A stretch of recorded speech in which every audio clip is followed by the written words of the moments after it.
Hi there, warriors, and welcome to this new live stream at the Uruguay Heroes YouTube channel.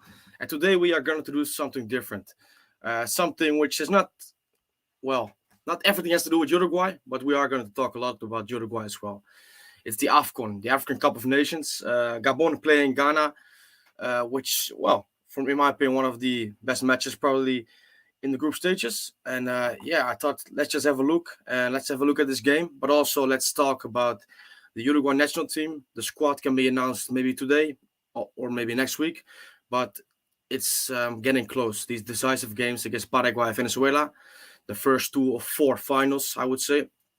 And decisions have to be made for Diego Alonso. And also we will have a look at the transfers that already have been completed, but transfers that maybe be happening soon. So yeah, but yeah, the focus first will be on the game. Unfortunately, Aubameyang, he is not starting, one of the big names in African football, but he is still recovering from COVID. So yeah, but there are plenty of other decent footballers on play. For example, Thomas Partey, Andre Ayew, the captain of Ghana. Andre Ayew, maybe it's 12 years back, but you will certainly remember this game, Uruguay against Ghana. And Andre Ayew is one of only two players left in the squad right now at this day and age who were also on the squad in 2010. So yeah, that's a nice fact, I would say. And he's captaining the side. And Ghana did lose on the opening day, so they need to win basically. I think you can also advance as one of the best number threes, but the win would serve them well. So yeah, they did lose on the opening day. Gabon won even without the big star man Aubameyang. Yeah. So first of all, thank you all for being here. Like I said, something different. So if it's not your kind of thing, I can understand. And please, if you don't like it, go do something with your life, which is probably more enjoyable than this. But if you like it, I would invite you to stay, have a nice chat about Uruguay, have a nice chat about the game, and just have a calm night or a calm 2 hours to chat. So yeah, Diego Gles Vasquez, hello, good to see you here. Parma shares Sri Fastava. I'm sorry if I said that wrong, but that's a difficult name. Danny F, Joaquin Sneeberger. I also see you've already put comments here. Thank you all for being here. So let's start with Diego. Who do you think is taking it home? I think Algeria probably. You know what? I think before the tournament started, I was Senegal. I thought Senegal will be the favorites, not because they have quite a good squad with players playing all over Europe in big teams, but also because they have these players like Sadio Mane, like Ismaili Sarr, who are just such they can do something out of nowhere, and I think these games, and I think the first few games have proven me right. These games are to be decided by one moment, or one moment of brilliance, or one moment of madness. So it's low scoring, and one goal mostly wins you a game. So I think the front line of Senegal is so good that I would say this is the team that is winning. But having watched both their first two games, I'm not sure anymore. But Algeria, who you probably think, Diego, also not have they had their A game yet. So yeah, it's a difficult one. Who will win it? Because a lot of these teams, these big nations in the African Cup of Nations, have not really arrived yet. So yeah, and Gabon is now on the attack with the good cross in. Look dangerous a little bit. I have to pay attention to the match as well. So, yeah, you say you were asking me who do you think is taking it home at this moment in time? I'm not sure. I think Nigeria is probably one of the best performances of the big teams because Nigeria against Egypt, they played really well, but they just should have taken more of the chances. They won at the end, but they could have won way more comfortably. So, but yeah, Algeria, obviously the reigning champions. Yeah, who would bet against them? It's difficult to bet against them because Riyad Mahrez, I think, such a great player as well, and he's not the only one because Algeria always had technical players. Even I remember in the 2014 World Cup, they did really well. They played good football, and they even went to the extra time with Germany, who eventually won it, obviously. But this just shows that it's no pushover, Algeria, no pushover. Parameswar says, any nation you're rooting for in AFCON, yeah, Senegal is my team in this AFCON, to be honest. Senegal is the one I'm rooting for. I hope they're gonna win it. I always had a soft spot for Sadio Mane. I think not anymore, but like maybe a year or two ago, I think he was one of the best 5 players in the world in this current form he had for like a year or 2 years.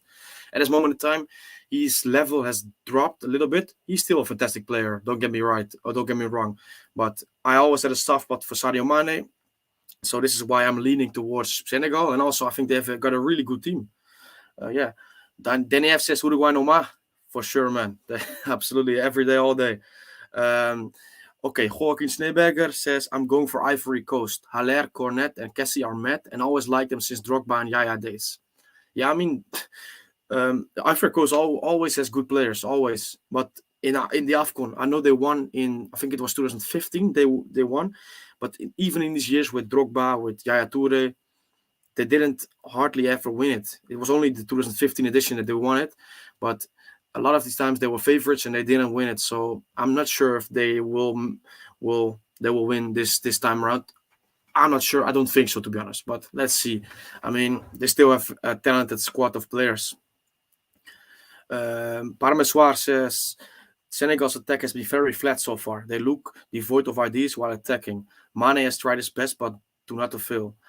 Yeah, that's true. It just look flat. I mean, I think they have quite a lot of players out right now with injuries, COVID, and this stuff. So their team hopefully will strengthen as the tournament progresses, because they already have 4 points on the board right now after 2 games. So they are favorites basically to go through, certainly in their group. So hopefully for them, when players come back and they find their form, they will perform better, because they will need to do this. Because I watched both of their games as well, and they won both games. They won their first game in the 97th minute penalty, and the second game they drew. So no, it's not anything to write home about. I'm having a look right now. They are with Guinea-Bissau in their group. So they should go to a group leaders, in my opinion. But let's see. Diego Glass Vasquez, I wish I could stay, man, but I gotta go. Hopefully we do well in the final qualifiers. No problem, man. Enjoy your day or night, whatever you live. And hopefully we will do well. We need to do well. We need to get the points on the board, basically, because it's not looking great. Danny F says Uruguay drawing 3-3 versus Senegal in 2002, and Uruguay getting eliminated in the group stage. It still hurts me. Oh, Gabon almost with the opener.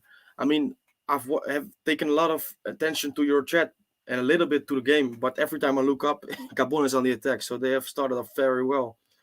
And also, you have to remember, Gabon already has 3 points on the board. Ghana has none. So Ghana is really the team that should go for the win here. But Gabon, even without Aubameyang, is looking really strong in these opening stages. But yeah, your comment about Senegal, the game in the 2002 World Cup. I mean, Uruguay was just not good in this World Cup. I was like 6.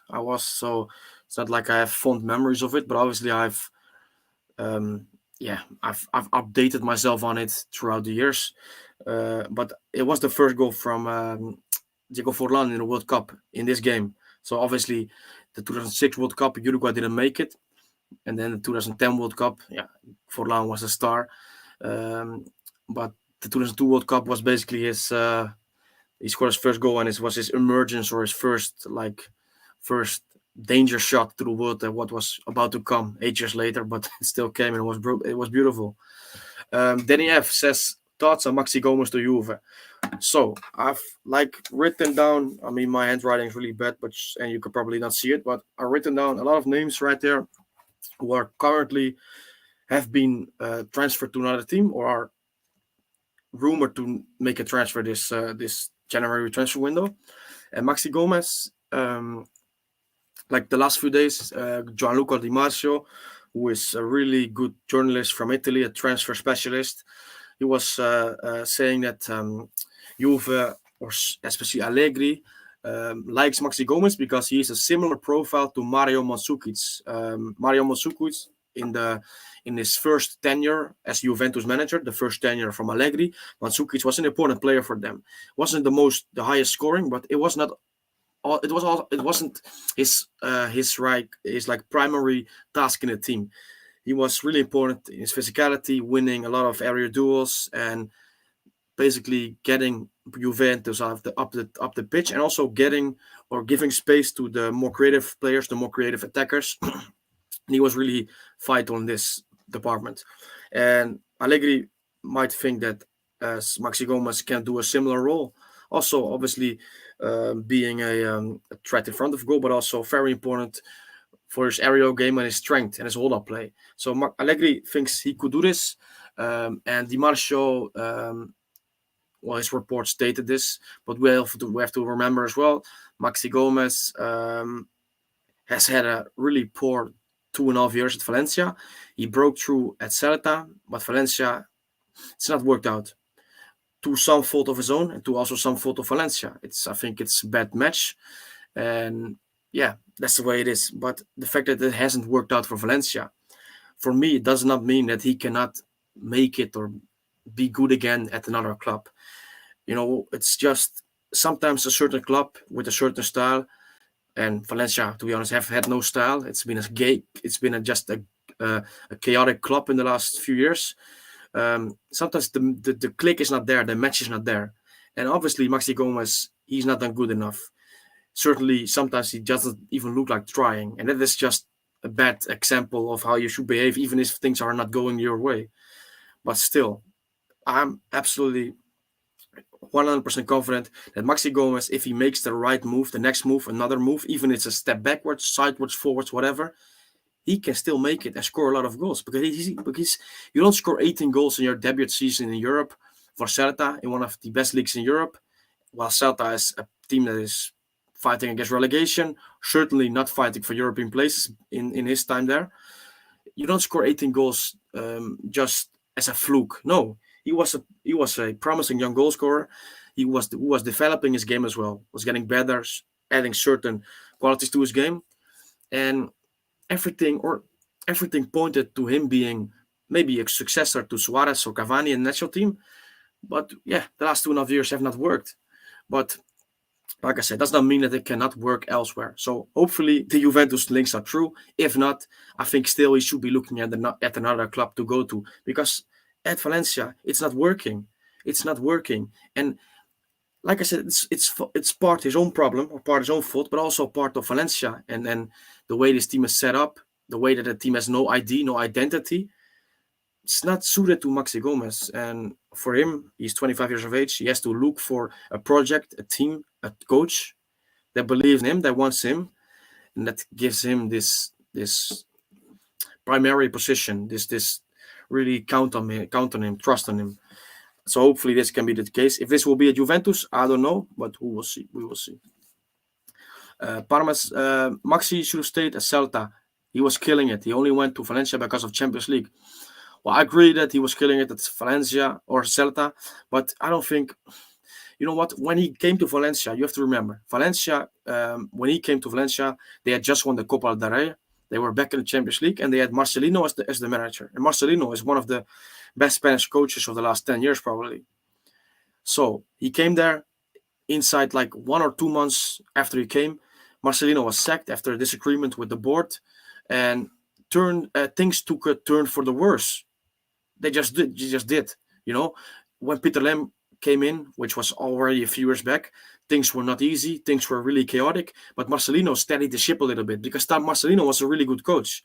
So when him and the board fell out and he went, he was sacked or whatever, and another manager came in, Javi Grazia, a nice guy from everything I saw about him, but not a really great manager. And when the likes of Parejo, Coquelin, all these players were going to their rivals, things just took a turn for the worse. And the click, or hopefully the good episode, which it should have been, Maxi at Valencia, didn't work out as it should be. But when he went to Valencia, it was a good move, because it was a step forward in his career. But yeah, some variables changed, the variable of the manager, of the teammates, of the structure of a team and a club. These variables changed, and when he came to the club, these were different. So these are things that you cannot forecast them, Obviously, we would all like to know. We all like to have security of the situation we will walk into. Situation which we are living. But sometimes these variables, which are so essential to whether you'll be successful or not, change, and that's just the way it went, in my opinion. Parmaswar says, I want to say your last name, but I'm sorry, mate. I think I will do it wrong again.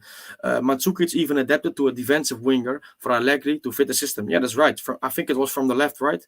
I can understand why Max Allegri sees Gomez as someone who can be molded to do certain things, especially his holding ability.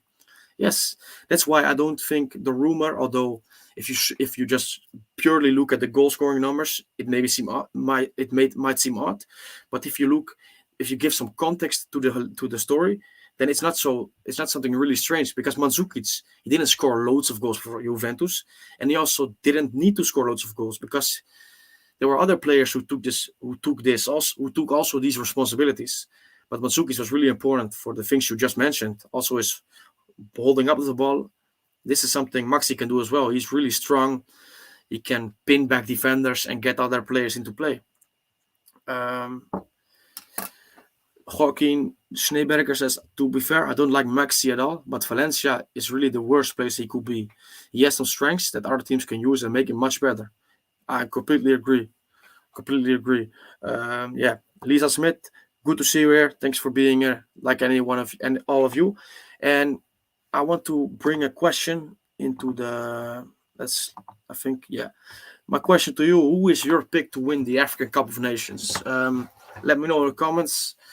I think before my favorites or my team I follow or support is Senegal, and I also believe they will win the African Cup of Nations. But first few games have not been really have not proven me right. But group stages, you can only lose the tournament, you can never win it. So let's see.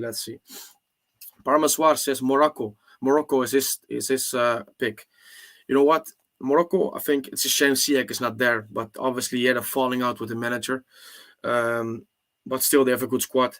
But to be honest, I watched the second half today between Morocco and Comoros, and they won it at the end. They won 2-0, but they should have won 6 or 7-0. So if they want to win a tournament, they have to improve a lot their finishing. But to be honest, for any team at the moment, the case is that they have to improve if they want to win it, because nobody who I've seen yet is at their best level. Maybe Nigeria, but Nigeria also missed a lot of chances against Egypt. So yeah, and that's also something interesting to for me to see this. When you watch tournaments, whether it be in Europe, in Africa, in South America, North America, these international tournaments, it's always interesting to see these players who play for big teams in Europe play for their country, because obviously the scenario or the players they play with are not the same. That's just the way it is. I mean, for example, Salah of Liverpool. I think Salah is a fantastic player, but I think Salah is also a player that really benefits a lot. This benefits a lot from the system that Klopp deploys. I don't think, hopefully, but I think that if he played for another team who might not be really suited to his playing style, he would be less of a player. And I mean that you can say this about a lot of players, by the way, but it's interesting when you see him play for Egypt, where he has obviously players that are not at the same level of him, who are playing a lot of them even in Egypt, or really a lot of them, because Egypt is probably one of the best footballing countries in Africa, if not the best. But a lot of these players don't play for the clubs that he's playing for. I think the only player that could say he's at the same level in terms of clubs league is Arsenal. And Arsenal obviously are not at the same level of Liverpool, but you understand what I mean. So the game I watched between Egypt and Nigeria was interesting to see, because Salah was really bad, and also because he didn't really get a lot of service, but also when he got on the ball, he was dispossessed continuously, and it's just interesting to see how these type of players do for the national team. And I mean, for all that's worth, he might be scoring 3 goals next game, and he shows up again. But he was really bad against Nigeria. Even though his teammates didn't help him, he was still not really good. But okay, let's have a look at the game. So 70 minutes gone, Gabon against Ghana, and yeah, it's from what I've seen so far, Gabon is the team that is having the upper hand, but it's still not many big chances. Like some nearly moments where if the play was better, probably would have been a big chance. But yeah, let's have a look. I think Ghana on the attack now.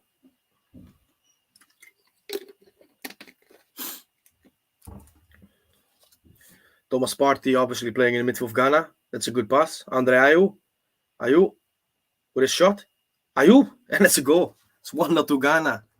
And it's a good goal as well. Or maybe it's deflection. I'm not sure. But he's really loving it. Passionate celebration. Really passionate celebration. So Ghana lead 1-0, and it's Andre Ayew, who, as I mentioned before, is one of only two players in the current African or in the current Ghana squad who were also on the squad in the 2010 World Cup. So Partey with a pass to Andre Ayew, who turns his defender. Ayew, that's a good shot, really good shot. It seemed for me like it was deflected, but as I look the replay now, the shot bends to the corner. So it's a difficult one for the goalkeeper, and it's a good goal. Yeah, Parma Suarez, it's a really good goal, right? I mean, out of nowhere, to be honest, because Gabon probably deserved more. I wouldn't say that they deserve a lead, but they started the game better. But it's a good goal, a really good goal, and they need it. Like I said, they lost their first game, so yeah, they are now level on points with Gabon if it stays like this, obviously. But a lot of minutes left to play. So let's see. Um, okay, so we were talking about Maxi Gomez before. Let's talk about another striker, a bit more high profile, but he is he's probably playing his last season in Europe, in my opinion. It's Luis Suarez, obviously the greatest goal scorer Uruguay has ever produced, maybe one of the best, or maybe the best player Uruguay has ever produced. But everybody has their sell-by date, and Suarez, with his great career, has basically played the last few years physically getting worse and worse, deteriorating. His knees, he has suffered a lot with his knees. He's played a lot through injured knees, and he sacrificed a lot for his teams, for his country. And at the end of the day, nature will be calling, and nature is calling in a big way this season.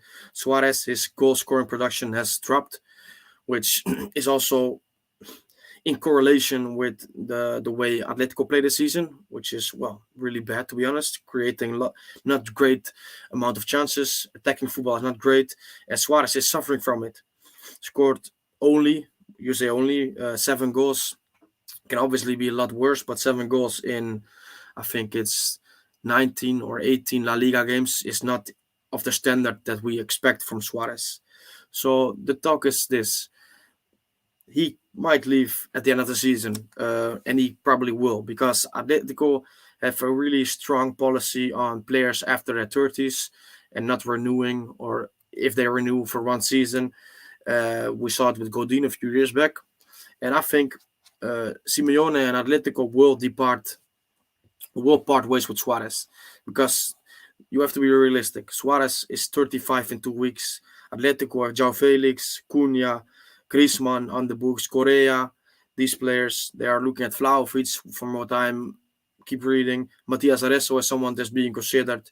So they have a lot of players who also have a lot of years ahead of them and with a lot of quality. And Suarez, although all of these players I just mentioned do not come close in terms of the career Suarez had, but Suarez is on his way down in terms of age and in terms of quality. So Suarez will probably leave. And what is his next destination? That's the question we have to ask right now, or the question we have to answer. And I believe still it will be MLS.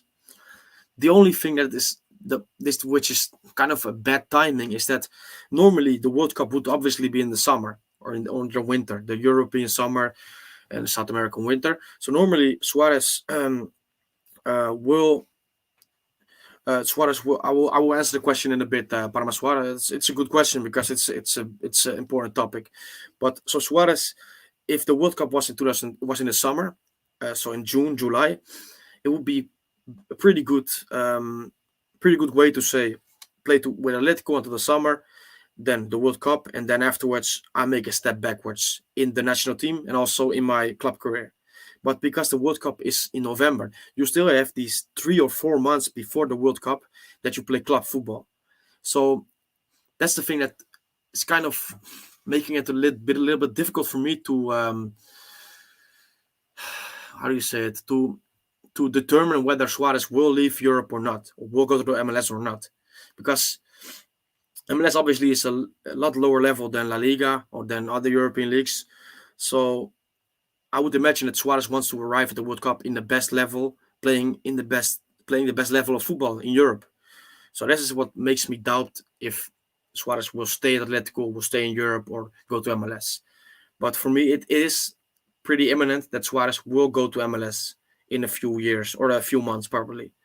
Whether it be in July or in January, we will see. Arabia, Saudi Arabia, or China, I don't see it as any possibility. Suarez, the way he and his family has lived in football, the way he just values obviously his family and wants the best for them. I don't see them going to China, Saudi Arabia, these countries.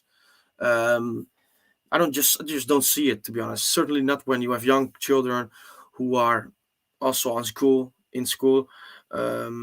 I don't really see it. And for Aston Villa, which was in a rumor, Aston Villa, I don't see it as well. Suarez is not going to go to the Premier League to play mid-table football. And obviously, Steven Gerrard, maybe he can do something exciting with this team, but I don't see it.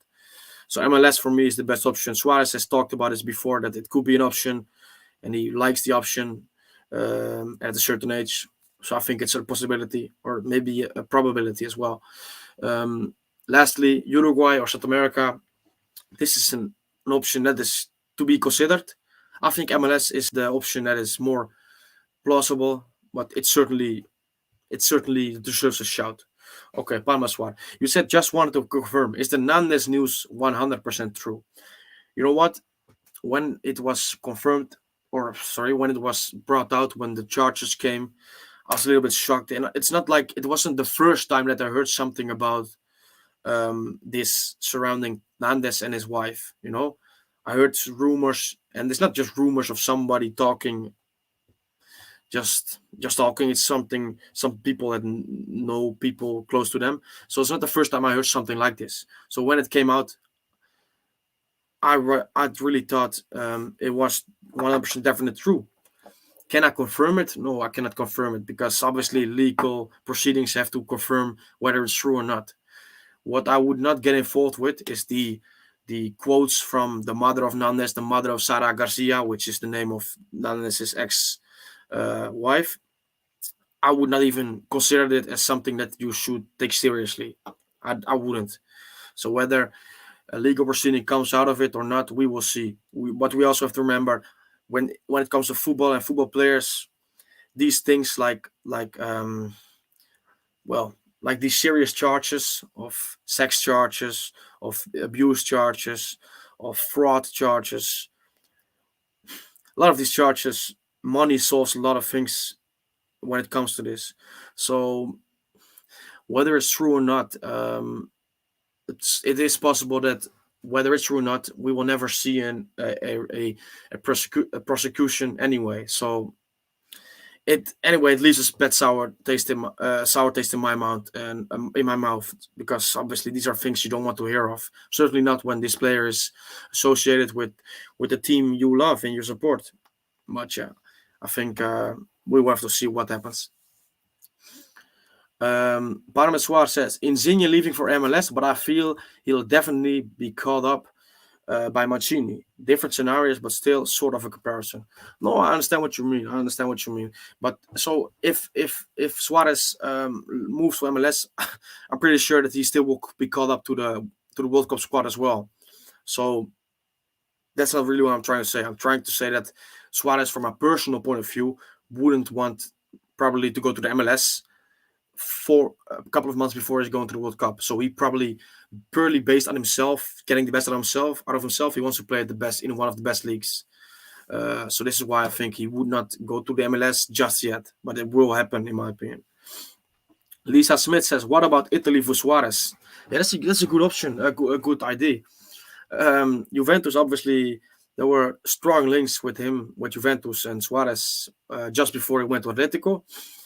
Uh, I mean, I could see this happen as well, or could I see it happen? I would like to see it happen. That's what I'm trying to say, because I think if he moves to a club like, let's say Juventus, or let's say, well, a club like this, he can score loads of goals in this league. I think so, but you also have to remember, like I said at the start of this dialogue, of this chat about Suarez, that he's not the Suarez of old anymore, and he has not been the Suarez of 2016, 15, 14, 13, 12, whatever, his prime Suarez, for quite a while now, but he still managed to score quite a lot of goals. He still managed to be one of the most feared strikers in Europe, and at this moment in time, he doesn't seem like it anymore, not at the heights of this. And it's just, for me, an example of nature calling. Yeah, it's physically he seems a bit depleted, in my opinion. And that's just the way it happens, he's 35 in 2 weeks. I mean, come on, this guy has asked absolutely the most out of his body, eh, every year after year, risking, sacrificing his career for being available for the Uruguay national team, or for his club, or for his clubs, playing through injuries. A lot of the times, this man has absolutely requested 110% from his body, and this is why he is one of the best strikers that has ever lived.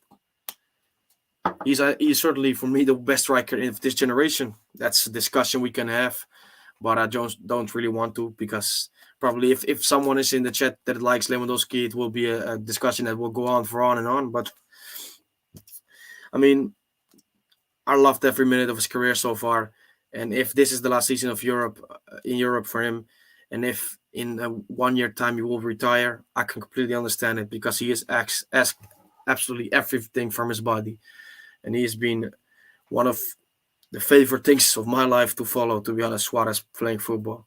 So yeah. Um, Lisa Smith says we should not consider what the alleged victim has to say. Why not? No, not the alleged victim. I was talking about the mother of Naita Nandes and the mother of Sara Garcia, so the ex-wife of Nandes. Because you can listen to it, obviously, for sure you can, but a lot of this thing is just defending or making different, just twisting the truth. Obviously, when she herself comes out, or Naita herself come out, I'm taking this seriously, and I want to hear what they have to say. But family members getting involved, I don't really like this, about this whole saga. Or saga is probably different, not the right way to put it, but this story. Matias Carvalho, good to see you here, man. With Valverde not playing enough game time at Madrid, what would be the perfect club for him if he were to move from Real? Yeah, I mean, this is something that also on Twitter, I think quite a lot of people I'm talking with on Twitter, they don't like the playing time, or the lack of playing time he's had, and I don't like it either. I still think he will stay at Madrid, and I still think he will be a big player for Madrid in the future. But hypothetically speaking, if this situation continues and Valverde thinks to himself, I don't want this anymore, I want to go somewhere else where they play me every week, then Premier League is the place to be for me. Valverde, his game he would absolutely be a fantastic player in the Premier League. And probably Liverpool. I think when you look at the midfield options of Liverpool at this moment in time, certainly one of the two advanced midfielders, or one of the box-to-box midfielder role, maybe like a Jordan Henderson. This role, man, he would kill it. He would absolutely kill it. And he would absolutely kill it on the club as well. No problem, Lisa. Yeah, probably I worded it a little bit wrongly, but we are on one page right now, so that's good. So Gabon, Ghana, still 1-0 to Ghana. 32 minutes played on my stream. I don't think I'm a lot behind, because it is a live. Well, it's my TV station on here in where I live, and it's on the iPad, which normally is like 10 seconds, 20 seconds behind. So I think I'm all right. But yeah, Gabon, Ghana, 1-0 to Ghana. Goal from Andre Ayew. Yeah, that's basically what I can say about it because I'm really involved in the chat and the comments. So I have to watch a little bit more, maybe. But it's still 1-0. That's what's it about. Okay, moving on from Suarez to Cavani, one of the other big name of Uruguayan football in the last 20 years, basically. And Edinson Cavani, there was talk about him leaving to Barcelona before the transfer window opened. But Ralf Rangnick, the Manchester United manager, has said quite a few days ago that this will not happen. Both chatted, both met up. He basically came to the office of Rangnick at Carrington, the training complex of United. And Cavani will stay. Cavani has trusted or has given Rangnick his word that he will stay and fight for his team until the summer, because then this contract runs out and the expectancy is that he will either go back to South America or maybe go on another adventure in Europe. But his United career will be over in June. I'm 100% sure about this. So yeah, that's the way it is. Cavani will stay, and I'm kind of happy because I think Cavani and United. I mean, he's really loved at United. The fans love him, and I still think he can do some good things in the second half of the season, because you have to remember, it's only now that he is really fit. So it's only now that we will see the best Cavani, if he stays fit, obviously. So I think he will score quite a lot of goals in these coming 4 or 5 months. Okay, let's have a look on Twitter. What's going on? I will try to retweet this live stream so more people can maybe join. But anybody who's here, thanks a lot for being here, obviously, and get involved in the comments. If you not have stated your pick for the African Cup of Nations, let me know who will win the African Cup of Nations in your opinion. For me, I said it already. It's Senegal, but obviously there are quite a lot of contenders at this moment, and the contenders, they are not impressing. They are not impressing a lot. So the debate of who will win AFCON is wide open.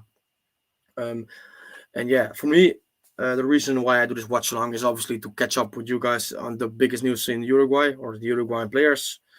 But it's also because I really like this tournament, because differently to, for example, the Euros and more closer to the Copa America, is that these players, they play for the country, and they really the love for the country is so much more genuine and real than, for example, in Europe. I, for myself, live in Europe, and Europe is a bit more.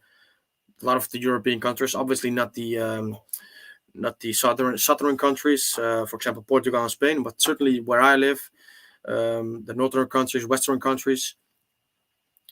Football is the number one sport in a lot of the countries, and I love football, for example. But the affection toward the national team is a bit more calm. It's a bit more rational. While in these countries, in Africa, but also South America, it's just crazy, and I love it. And also these players, if you watch the AFCON, for example, yesterday I was watching Cameroon, and I saw a right back from Cameroon, Collins Faye. Never heard of him, never in my life. And I watched him play football, 29 years of age, playing in Belgium. And these players you never heard of, and you fun, to discover these players that are completely new to you. That's also what I enjoy about the AFCON, trying to find some new players to follow, maybe in the club career, and also trying to see some players who might one day be the stars of Europe, because that's also a thing. A lot of these players, for example, playing for, let's say, Gabon, for example, these players, this can be their chance to be scouted or be noted by a club in Europe, because you have to remember, certainly in the group stages, a lot of countries are filled with players who are not playing in Europe. So this is their unique opportunity to impress and to basically get the attention of European clubs, which for many players would be life changing. So that's also these things, these things at the AFCON, for me, make it such a great experience to follow.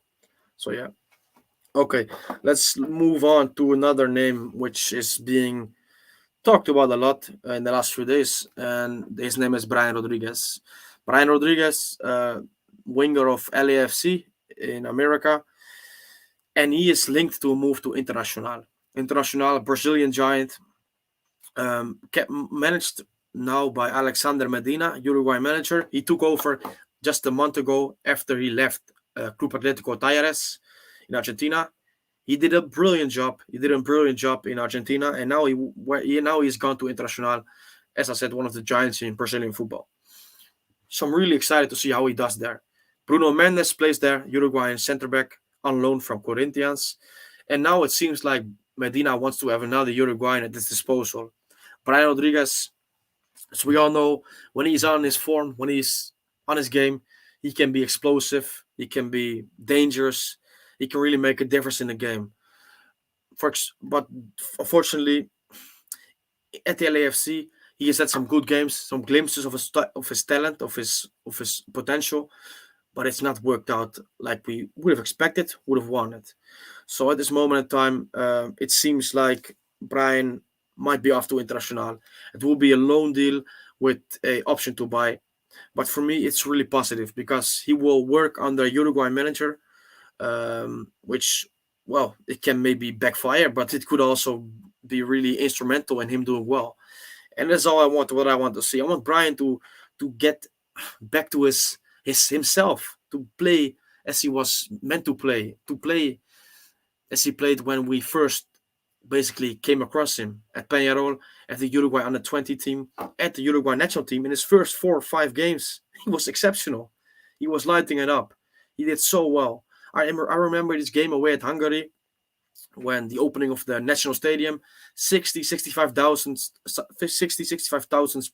people in the stadium, and he was probably one of the best players on the pitch as a 19, 20-year-old Uruguayan who basically didn't really matter or didn't really care about that he was the young gun and he was playing alongside Suarez Cavani in front of 65,000 people. And this is the Brian Rodriguez that I love and I think still is in there. He's 21 years of age, so it's not like there's a lot of it's a long road ahead. So just because at the moment he is probably at the kind of low hype level because he's not been doing well, it can easily happen that he boom goes up again. And I think Internacional under Alexander Medina could be ideal for this. Could really be ideal. So let's see. Would be nice. Yeah.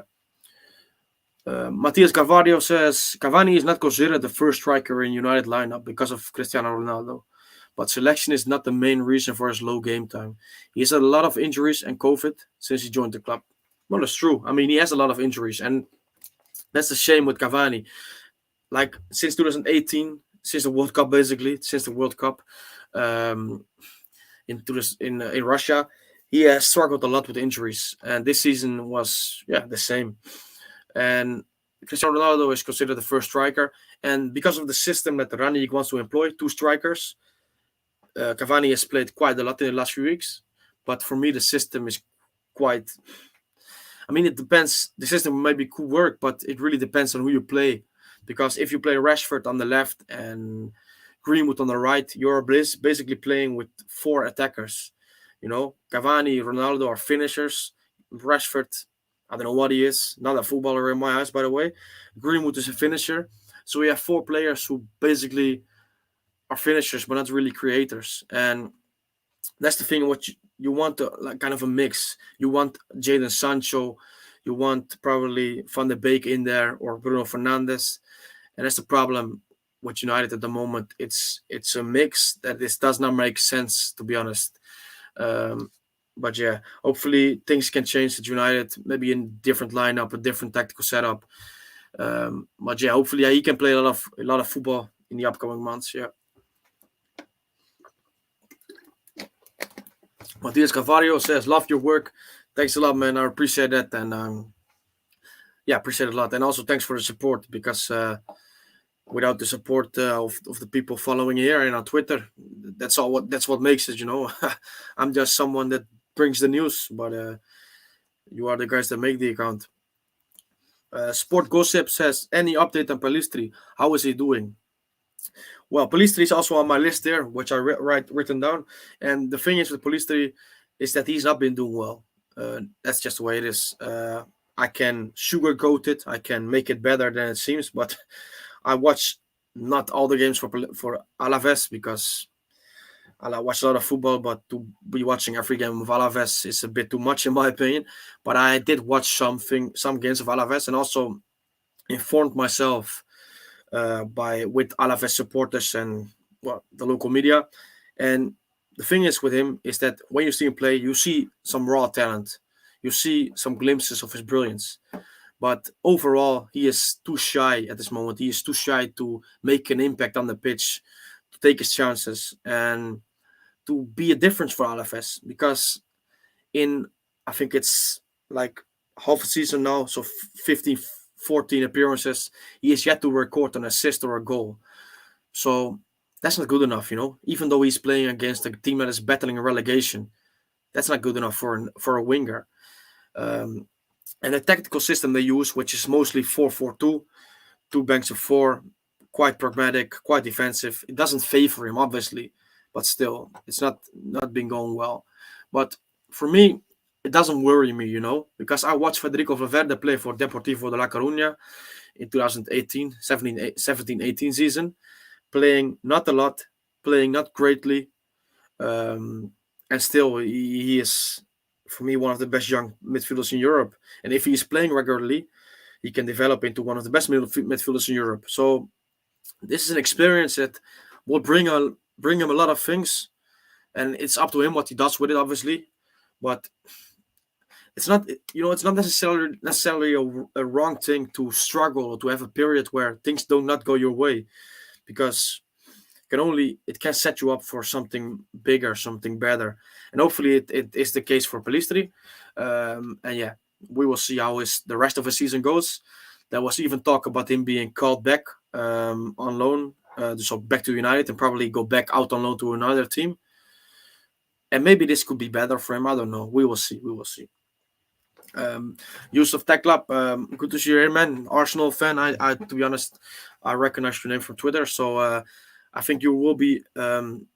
I think excited is the wrong word, but content with the draw against Liverpool. Certainly after having 10 men for like, what is it?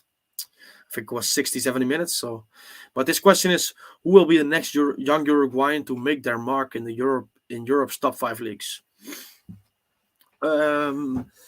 That's a good question. I think there are quite a lot of contenders to do this. But if I look, so let's say I'm talking about the upcoming 6 months, because let's talk about the upcoming 6 months. I think so for Martin Satriano, and the reason why this name pops up into my head is because I just saw a comment of Parmesoir, so thank you for that. But he is going to Stade de Brestois in France in Ligue 1, and his preseason for Inter was brilliant. And obviously it's preseason, it's not the real thing, but still, he did really well. So Inzaghi, the manager of Inter, said to the board, I want to keep this kid here because I think he's a big talent and maybe he can be of importance. But Inter had Dzeko, Alexis, Lautaro, Joaquin Correa as forwards, as strikers, and he was never getting game time basically. So he played like 3 substitute appearances, and other than that, he has been on the bench or not even in the squad sometimes. So now they decided for him to go out on loan to in France, and I think he has the qualities to make an impact in the top 5 leagues. He's a striker, that is, he can score goals for sure, but he's much more than a goal scorer. He's pretty strong on the ball, good dribbler of the ball, good distributor of the ball. He can find the pass, find a teammate who was in a better position. His vision as a number 9 is quite good. So I think he has a lot of qualities that could make him to be a player that impresses a lot of people in the upcoming 6 months in the Ligue. So I would say Satriano. Maybe looking at the players that are still in Uruguay who could make an impact in Europe. I'm looking at Agustin Alvarez Martinez. I think this boy is really a good young striker, just like Matias Ares. So these are 2 names I would say are interesting. But there are lot of other names who are also interesting, and one of these names, which I want to talk about, is Gaston Alvarez. So Gaston Alvarez is a center back from Boston River. Boston River, who is the same team that Ronald Araujo played for when Barcelona signed him. And there are a lot more comparisons between the two, but I will go into that later. So Gaston Alvarez, he moved from Boston River to Getafe like a couple of days ago, or I should be a bit more cautious because he's not signed yet, but everything points to him being signed by Getafe on a loan deal with an option to buy. And yeah, Getafe obviously already have 4 Uruguayans, so now a 5th Uruguayan will probably come to them. And he's an interesting young defender, 21 years of age, really strong, front foot defending, rough tackler to be honest, and also pretty good at progressing the ball from the back. So for me, he's an interesting player. And interestingly, he is born like just really close to where Araujo was born, also on the Brazilian Uruguayan border. And they have quite some similarities in their style of play. I would say though, Araujo is well, he's 22 years of age. Gaston Alvarez is 21 years of age. So Alvarez, although I would love him to be that, is not at the level of Araujo. Maybe one day he can be. Maybe Araujo, because I think Araujo will be one of the best central defenders in Europe. That's my opinion. Gaston Alvarez, for me, he is an interesting, exciting young player, but he's not at this level. Hopefully, he proves me wrong. But by the way, I still think he can be a good player in Europe, and he will go to Getafe, and we will see how we will do.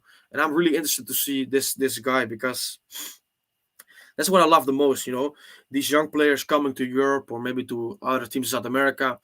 It's always fun and exciting to follow these players because you never know what's going to happen. I've had players who went from Uruguay to Europe. I was thinking, this guy will do it. He will be fantastic.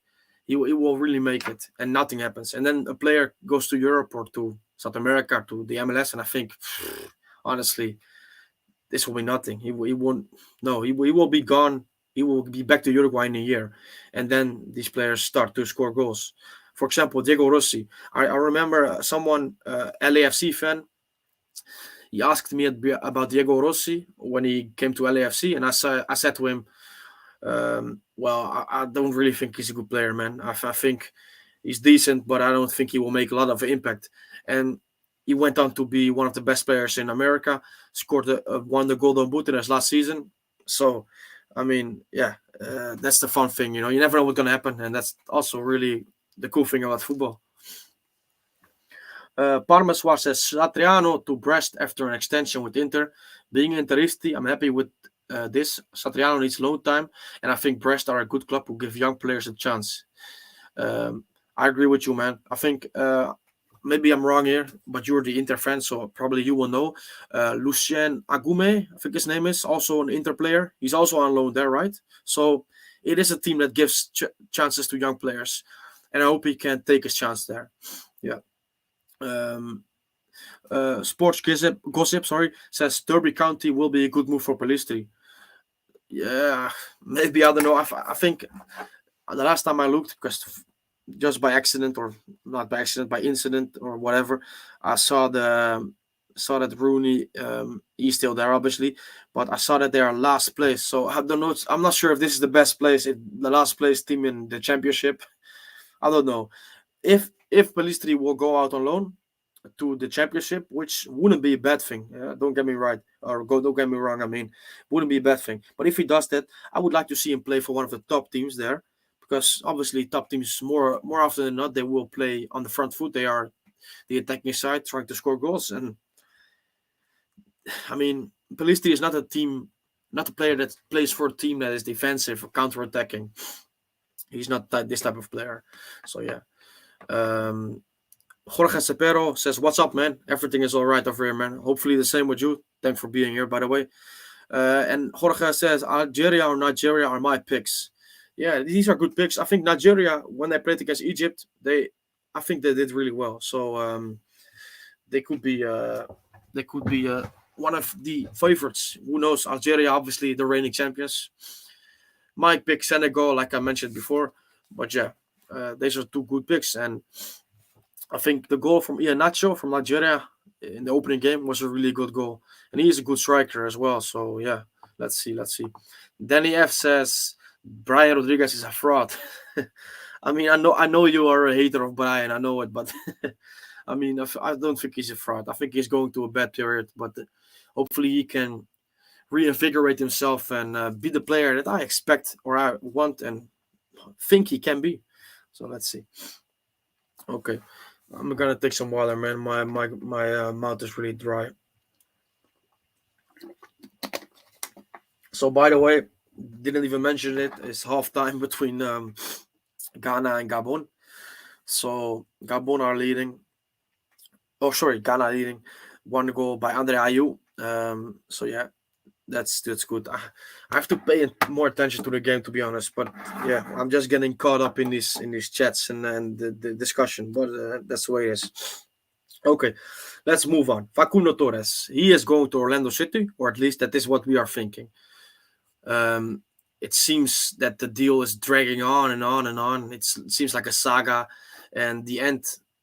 Well, it seemed to be near, but now another report has come out in Uruguay that there are problems of a clause where Peñarol want some money if he reaches a certain amount of games, and the fee for this clause they are not on the same level, and also the salary of Facundo Torres also not agreed yet.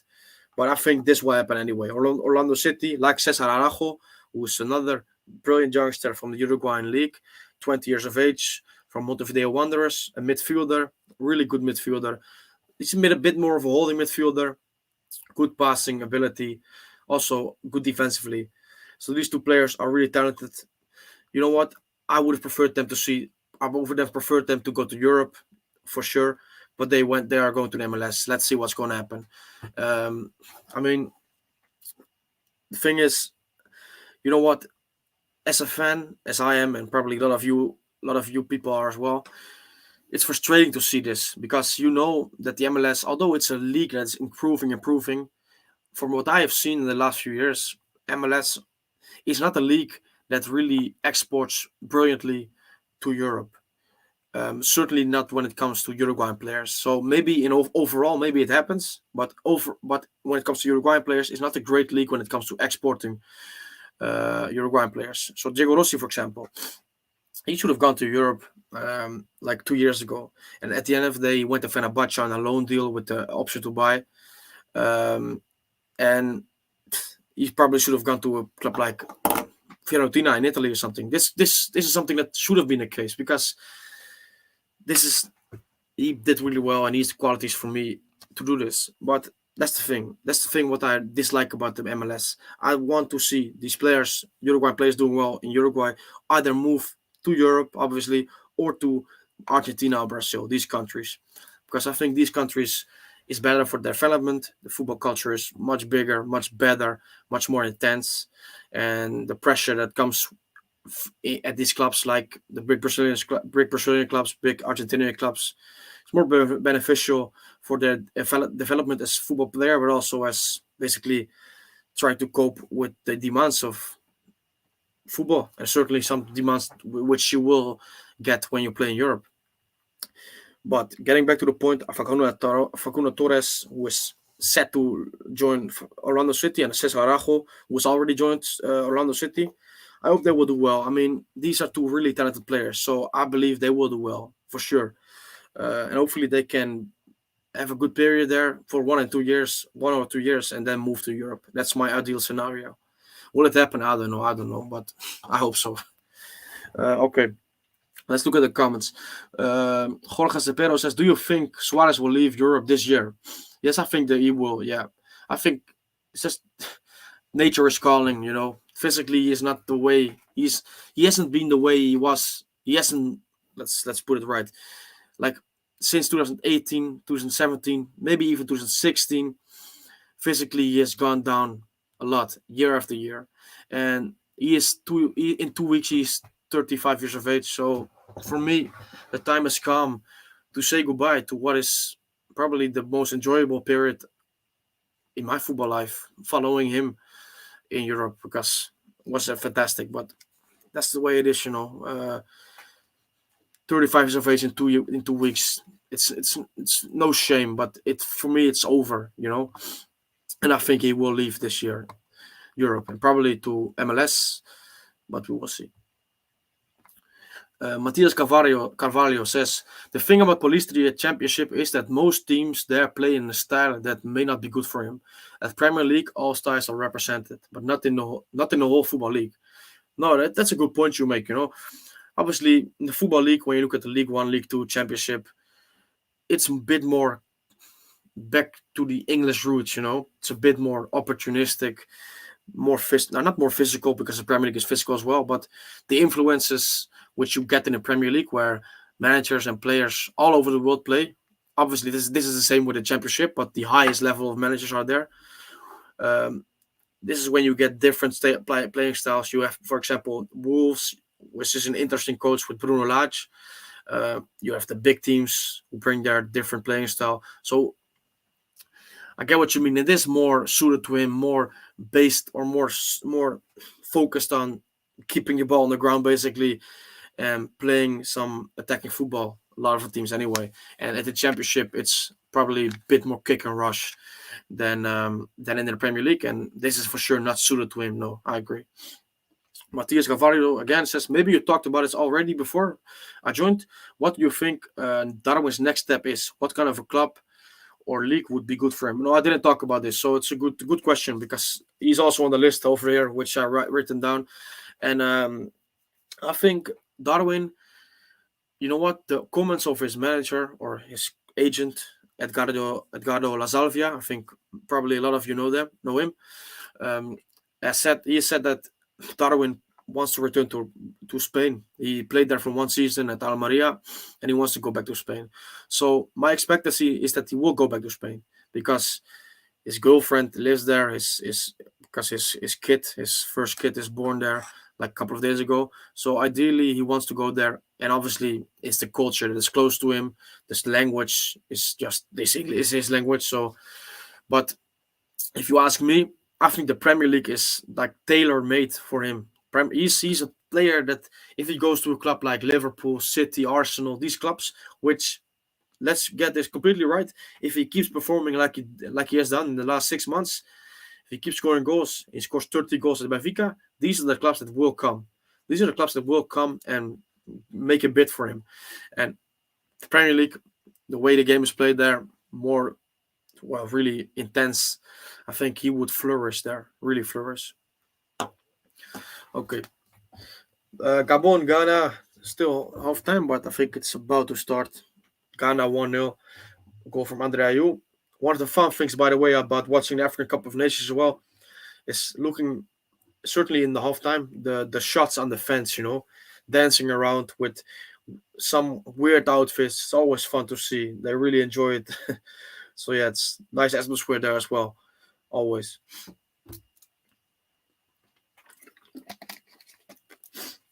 Jorge Cepero says his name is Darwin. He needs to play in the Premier League, and that's right. I mean, if you're named Darwin, then you've got to be in the Premier League for sure.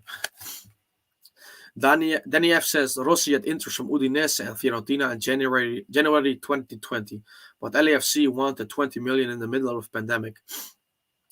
Yeah, I remember this. I remember that they wanted a lot of money, and obviously during the pandemic, this is something difficult. That's also a thing, De La Cruz is another example. Nicolas De La Cruz.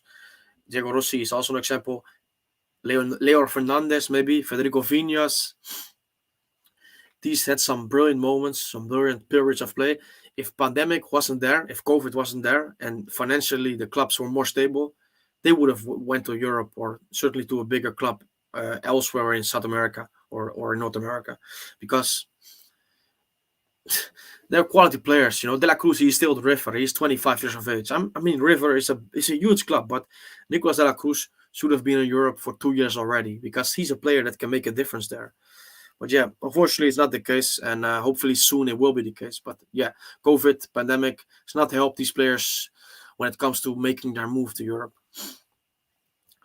Lisa Smith says MLS is an MLS is an entertainment entity, not for the advancement of players or the sport itself. Okay, no, I understand what you mean. Yeah, I understand what you mean. It is, football in America has a different feel to it compared to South America or even Europe. So that's why obviously also a lot of people in Uruguay don't really like it when players like Facundo Torres are being linked or are going to MLS. I mean, you just have to see the comments on the tweets or articles about, for example, someone being linked to the MLS, Uruguayan. Nobody likes it. And you know what? Then also a lot of people that live in America or are fans of clubs in the MLS or fans of the MLS, they want to defend their league, and that's well within their right. And they make good points by saying MLS is not as it was 10 years ago. It has grown for sure. It has grown, but still, it will never, never reach. If that's never even come close to, for example, the leagues in Brazil and Argentina, not only on the quality but also the way the league is structured. I mean, the fact there is no relegation, that's one of the things I never really understood. um I don't really get it. I just don't get it. That's the thing. It just doesn't make sense in my opinion. Maybe Lisa, maybe you know more about that than me. Maybe you can fill me in why this is the case, but I just never understood it. Jorge Cepero says, has Brian Ocampo has fallen off? Has Brian Ocampo fallen off? Well, I do understand your question, because like the first part of 2021, certainly part of 2020, he was really good. He was killing it. And then the last part of 2021, he was a bit more quiet, and he wasn't called up to the Uruguay squad anymore as well, after probably his comments from his father, which, I mean, it's not something really wise to do, to say in the press or say on Twitter that your son should play. But to really not call him up for this, I think it's a bit childish as well. It's not like Brian has any influence in what his father says. But okay, for me, the player is still quite talented. But yeah, it's important where he will go next, because it seems like he will leave Nacional and either go to Club America, but I think this links have died down. Maybe River Plate, which is talked about. And for me, River Plate, any player that goes to River Plate and plays under Gallardo, he will improve. If you want to, at least, if you are motivated and really want to invest in your career in football, then you should go to Gallardo and he say, work on me, because Gallardo is one of the best coaches in world football. So I would like this, to be honest. Okay, let's me have a look at Twitter. I mean, what's going on? I want to keep or just retweet this live stream again, so more people can get involved. But 9 people at the moment, right there. Thanks for all of you being here. Second half has kicked off like 3 or 4 minutes ago between Gabon and Ghana, and Ghana is leading 1-0. And if you have not already, please answer the question which is on the screen. Who is your pick to win the Africa Cup of Nations? I'm interested to hear what you believe. Who you believe will be the winner? Okay. Matthias Carvalho says, I'm an Arsenal fan and I would love to see Darwin at the club, but not many Uruguayans feel comfortable in England. I think there's a big cultural shock for them, not just the language. No, I agree with you completely. I mean, that's the thing which I would like to see more Uruguayans in England as well. But that is one of the main reasons why it doesn't happen, is the cultural difference. That's why a lot of players love it in Italy or in Spain or in Portugal. And in England, it's not the same. Obviously, not only the weather, also the way of life, and also the way press completely kills them. I really truly believe that some Uruguayans, after the Suarez years in Liverpool, and after they saw the way he was handled, he was treated, he was like criminally treated basically. And obviously, Suarez is no saint. He did things that he shouldn't have done for sure. But the way he was handled in the media still is like wasn't acceptable in my opinion. So I think a lot of Uruguayans coming up or coming through the ranks really take it in their mind.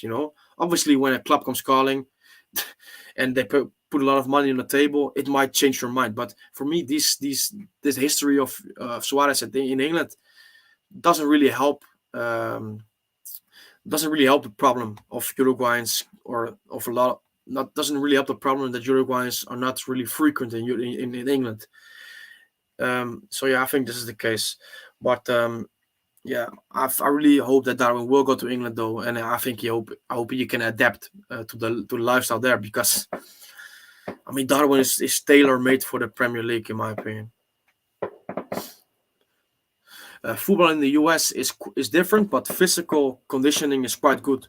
Okay, I mean I believe you in this. I'm not. I mean I watch some of it, some of the games when Uruguayans are involved, but I'm not an expert of football in America. But okay, that's an interesting point. Um, Parmeswar says, "Great stream as always, mate. Thank you a lot, man, and thank you for the comments and the support as well. Really, thank you a lot. Thank you a lot." Danny F says, "Rossi, Darwin, Canobio front three is exciting." I mean, it can be exciting, but these are not. I mean, Darwin will be my front three, but Rossi and Canobio will not be.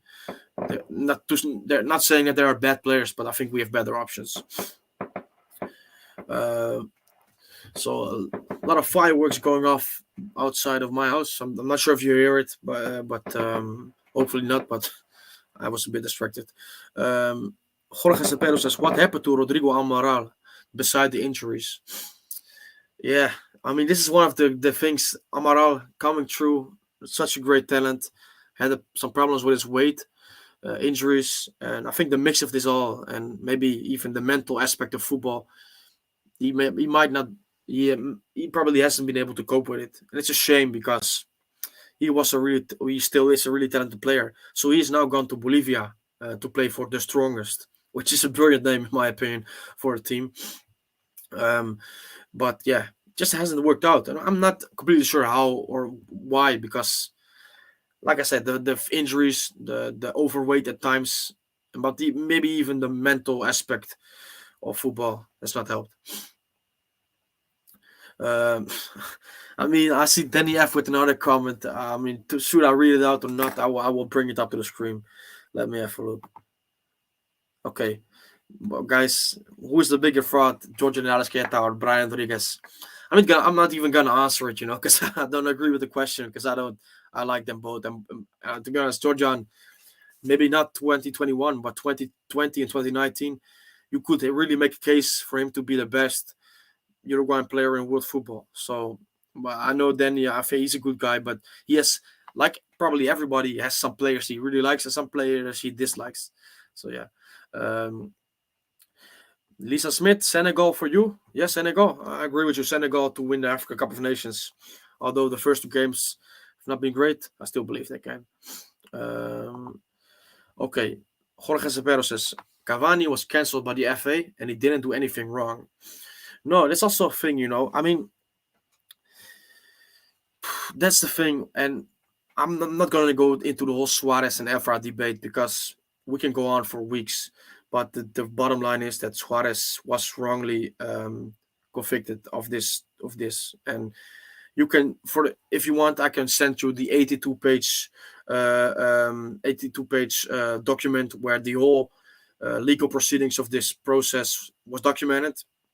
Have a look for it yourself, and you see so many faults in it, so many faults. And with Cavani, because Cavani is obviously a bit less complex situation.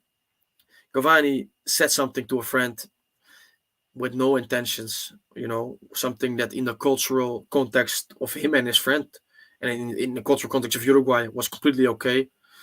But yeah, FA, that's the thing, the Football Association in England, and not only in England, there are a lot of governing bodies who are like this.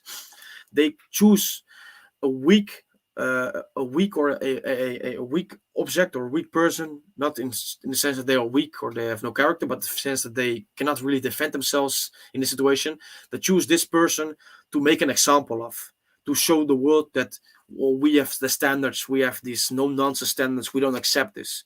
They choose this case, which is completely taken out of context, and they make it an example, and they use this person who cannot defend themselves correctly in this instance to make an example and to show as the tough guys that they have no how do you say it? no tolerance for racism. But there are countless of examples of racism which they don't tackle, which deserve attention, which deserve, well, more serious investigation. But they don't wash their hands. They don't wash their hands on this because it's way more complex. It's and also because a lot of the governing bodies, they, I mean, racism obviously is great to get it out of society. We all want this, you know. Who in their right mind wouldn't want this? But it's a really difficult thing to tackle, obviously. So these governing bodies, obviously, deep down, they would like it for sure. But it's not. They mostly not competent enough to do this, because also a lot of these people in power are also, let's say, they're also guilty of it themselves, racism in not maybe in the basic sense of the word of simply calling someone a name, but in really really deep lying issues in society, which are racist, which really sets one group of people above another group. They are, they make this happen, or they are, how do you say, in charge of these things that are going on and on and on, which you don't tackle because it's too complex. But then they use an incident like Cavani's, which is taken out of context completely, and they make an example of it because Cavani cannot really defend himself. He's in a country, he hardly speaks English, he hardly knows anything, any media people who we can contact to make his case. So he's basically a victim that cannot defend himself. And for me, it's a low, really a low form of doing things. It's the way it is, you know, and it's really disappointing. But yeah, that's the way it is. Okay. Burn Rudy says, and Stuani and Ramirez and Middlesbrough were treated badly too. The club used to be a very dear team to me because of their history with national team players, but now not so much. You know what, Stuani, I think, yeah, maybe he could have been treated better in terms of playing time. But Gaston Ramirez, I do disagree with you, because Gaston Ramirez, he did really well in his like 6 months when he came over and helped them to the into the Premier League. But then he was constantly asking for moves, constantly having bad discipline. So Gaston Ramirez, I mean, he really made it bad for himself. Stuani, I would agree, but for Gaston, I have no sympathy when it comes to this. Okay, let's have a look at Gabon Ghana. 58 minutes played, still 1-0 to Ghana. Yeah, I mean, I've really not watched like 10 seconds of the second half, so let's have a look right now. So yeah, still 1-0 to Ghana, which would be a big win for them. Lost their opening game, so need the points basically. So yeah, and Gabon won their opening game, so if they have some room for error, or margin for error, but yeah. Okay, Matias Cavallo says, should the Uruguay and national team keep playing both Cavani and Suarez in the starting 11?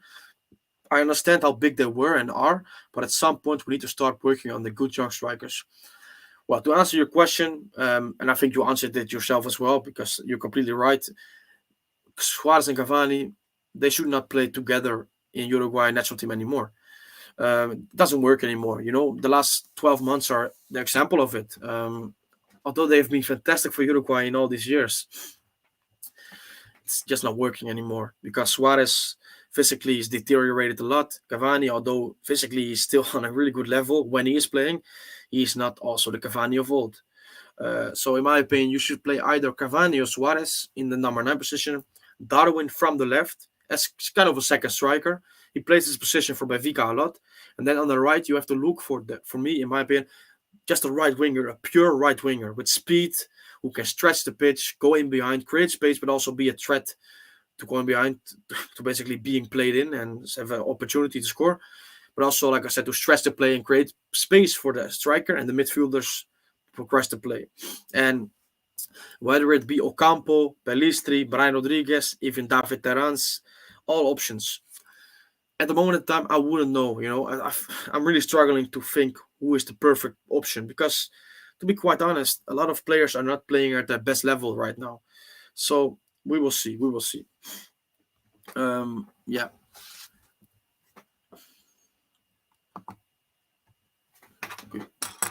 I mean, I'm not used to doing these long streams. Normally, it's like 1 hour maximum, and then when I come off, my head is steaming. Be talking like 1 hour, and now it's like one hour, 1 hour and 20 minutes. So I have to kind of calm down a little bit because I'm not used to this long stream. But thanks anyway for everybody for being here. It's been nice so far. Some good, or I mean, there's no good and bad comments. Some interesting comments, I would say. Yeah. Um, Cavani, Lisa says Cavani joined Man United knowing what they did to Suarez, then got falsely painted a racist. Sorry that happened, but for me there was a measure of poetic justice in that. I understand what you mean, for sure, because there was some way of United. This United didn't. I mean, I'm not going into the Efra Suarez case again, so let's leave it. But for sure, there was a history between Suarez and United. But although Cavani and Suarez respect each other and are really are, they're not friends or anything like this. It's not like they are really friends. They are football teammates who respect each other and who value each other, but they are not football friends or friends outside of the pitch anyway. So these considerations probably didn't come to. Oh, Gabon almost with the 1-1. I mean, Ghana are ahead, but Gabon have had some really dangerous opportunities in the first half, and now for two times already in the second half in close succession, they are being dangerous. Let me have a look at this one. Sorry. Cross comes in from the left, and yes, good defending, by the way, from Ghana. Okay, but to continue on Cavani, so Cavani is not really like a friend of Suarez. So these considerations that maybe a friend or someone who is close with each other would make, I don't think he would have made this. But yes, it is kind of poetic justice. But the thing is, the justice has not been served in either case. That's the thing that gives me a bad taste. There's not been served justice to Suarez and Cavani. They've been made scapegoats out of a problem which is much bigger than them and which they have no involvement in. But yeah, that's the way it is. That's the way the FA works. We have to accept it, I guess. Jorge Cepero says, should Matias Oliveira be in the starting 11 for Uruguay? I mean, he has a case, that's the thing with the left back spot for Uruguay. So many options. Viña, Piqueres have been the names that have played there in the last few months or last 2 years, basically. Piqueres a little bit, Viña for the most of the time. But Pacha Espino, Alfonso Espino from Cadiz, Matias Oliveira from Getafe, Lucas Olaza from Valladolid, although he's not playing a lot and he will probably go away or make a move this transfer window. These are all names that Federico Rica from Club Brugge in Belgium, these are all names that could fill in the left back spot. In my opinion, the best left back Uruguay has at this moment is Alfonso Espino from Cadiz, but Matias Oliveira, for sure, he deserves a shout, and for me, he deserves to be in the squad. But will it happen? We will see. I was expecting that the squad list will be today, but it seems like it's not gonna happen today. Maybe I've missed it. I will look again, but I don't think it will. Matthias, thank you for the comment, by the way, on Twitter. Appreciate it a lot. Appreciate it a lot, man. So yeah, we will see. The squad list will come out maybe later today, but probably next week then. But it will be interesting to see. Okay, another name I wanted to mention is Diego Godin, the captain of our beloved Uruguay. He is gone to Atletico Mineiro, the Brazilian champions, the reigning Brazilian champions. At Cagliari, things just went worse every week. Losing matches with a lot of goals against. I think his last game was 4-0 against Udinese. And he was scapegoated by the sports director of Cagliari, just like Martin Caceres, and both have left the club. Godin has moved to Atletico Mineiro. Caceres, his future is still undecided, but there have been links to clubs in Italy. We will see. But going back to Godin, I think it's a good move. Atletico Mineiro is a big club. He will play in Brazil, which will be interesting to see against all these trickery Brazilian players and also Libertadores football. For me, though, and this is not, I mean, the fact that he goes to Mineiro doesn't change my opinion, because my opinion was already the same for months. And the opinion is Godin should not start for Uruguay anymore. despite the fact he is our captain, probably the best defender Uruguay has had in the last 20 years. There are players at the moment in time who are better, younger, fitter, more capable. And we all know these names are Araujo, Coates, Jimenez. These are the three players that should fight for these two starting spots. Hopefully this will happen. I don't know. We will see. Diego Alonso, he has some big decisions on his hands, and it's interesting to see how we will do this. Okay, let's look Ghana on the attack. Nope, nothing happening.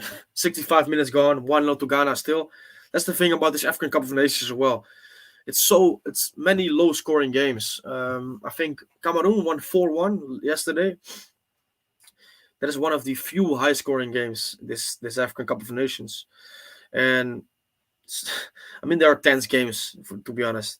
But mostly, in a lot of tournaments, like also in the Copa, but also in the World Cup, group stage, obviously every game counts and every game can be decisive if you go through or not. But it's a bit more loose, a bit more open games than in the knockout stages. Because, for example, in the 2018 World Cup or 2014 World Cup, these games so tight, so I mean, so the tension, the pressure was so high because obviously you are playing for your life if you go through or not. So normally the low scoring games come in the knockout stages, and in the group stages you will see more high scoring games. But this tournament so far in African Cup of Nations, a lot of low scoring games, which is a shame. But I mean, it's also interesting to see because, yeah, and also maybe it's down to some teams really going into the game with, well, not their finishing boots on, because a lot of the games I've watched so far, there's been a lot of bad finishing, to be honest. But okay. Jorge Cepero says, who did you root for when Uruguay and the Netherlands played in 2010? So that's the thing with me as well. This is one of the reasons why when Suarez came to the Netherlands, and as if you don't know already, I live in the Netherlands. When Suarez came to the Netherlands, he was like, when he came to Groningen, I really started to like him. And when time went on, went to Ajax, was my favorite player basically. And I started to learn or to research about Uruguay and started to get this love with Uruguay and to become a fan. But this, you have to remember, when it was 2010, I was like, I was 12, so I was a bit younger, or 11 even. So these games, I watched them, and I didn't support Netherlands because I never had this affiliation or this affection with my own country. I don't know why, but that's just the way it is. So I probably, for sure, I know that I was supporting or lean towards Uruguay. But like the fanatic way of supporting Uruguay and being interested in all things Uruguay national team really came like since 2011, 2012. And yeah, but for example, if Uruguay and Netherlands played now, yeah, and I was watching with my family, would be I would be on the one corner and everyone else would be on the other corner. So it would be a bit different, a bit odd, but yeah, that's the way it is for me. Parmeswar says, oh sorry, I missed a comment from him. Okay, yeah. Parmeswar says, do you think Fina can improve the defensive side of his game with time to come? At Roma, he is usually positioned high up the pitch and gets caught on the counter. Do you think Mourinho was using him well? Well, I think his wingback position is perfect for him, because obviously you have to defend, but defensively you have a little bit more or a little bit less duties, and also a mistake from you defensively does not cost as much as it could in a back four, because you still have like three central defenders behind you. So it's the best way to play him, in my opinion. But he should improve defensively, and obviously he can, because although being a good defender and really the art of defending is hard to learn or hard to have, and some players have it naturally, you can improve defensively. Obviously you can, and he can do this, because a lot of these defensive mistakes come from the tactical side of the game, just being in the wrong places, making the press in the wrong time, being called out positionally, and these are things that he will work on, and he should work on, and he should improve on. And hopefully he can, because he is, I mean, He's a talented player and also an intelligent player, but he has to be a little bit more calm in here because he can be a bit chaotic in his game. Yeah, I'd say it's good Godin left Cagliari as an avid Serie A lover. I can tell you they are one of the most annoying clubs to deal with in many aspects. Yeah, I mean, Naita Nandes, Cagliari, and Inter, I think they've been negotiating for like 2 years, so I understand what you mean, yeah. Um, Jorge Cepero says Diego Alonso won't put Godin in the starting 11. He was the best defender in the world, but aging comes for everyone. No, he was the best defender, or certainly one of the best central defenders in the world in his best days. I agree with you, for sure. But I don't think he should put him in the 11. If he will, maybe, probably, I don't know. But despite the fact that he is not at the level he once was, and he is really deteriorated a lot, which, like you said, comes with age, and it's no shame. It's nothing to be ashamed of as a player because it's just natural. But besides these points I make when it comes to quality, it also is a thing that also is interesting or important to note is that he has not been playing football since the middle of December. So he played his last game for Cagliari in like December, like something like 18, 17, 16 December. And since then, he has not played football. And he will not play a game with Atletico Mineiro because Atletico Mineiro start their state league championship in like 2 days before the game Uruguay have against Paraguay. So he will not play for Atletico Mineiro as well. So he will come to the Uruguay national team with like 45 days of inactivity when it comes to playing football games. So for me, it does not make sense to start him basically, but we will see. So Gabon on the attack, but Ghana defending again. I mean, Ghana they are defending if their life depends on it right now. 72 minutes gone, still 1-0 to Ghana, and yeah, I mean, let's have a look. So let's see. Now the corner from Gabon. I'm gonna pay attention a little bit to this one. Gabon corner, and what? Appeals for the penalty, maybe? No, it's a free kick for Ghana. My bad, my bad, my bad. Okay. Okay. Matthias Carvalho says, who do you think will be a bigger star in around 5 years? Valverde, Araujo, or Darwin? I hope all of them keep growing into the elite of international football. But who do you pick? Yo, you set me up for a fall here, man. That's the hard one. Um, yeah, I think Valverde. I think Federico Valverde still. I mean, he's just. I think I just love him. I love all of them, by the way, but he's just different. I think he can be a captain of Madrid. I can be, but Araujo can for Barcelona as well. So, I mean, imagine that. I was thinking that basically like yesterday because there was talk again on Twitter that Araujo might be captain of Barcelona in the future. And I was thinking to myself when I was like outside walking to a store, I was thinking to myself, imagine if like maybe in 2 or 3 years we have Araujo Barcelona captain, we have Valverde Madrid captain, and Jose Jimenez Atletico Madrid captain. I mean, obviously this is wishful thinking maybe and maybe not realistic, but that will be something. But yeah, okay.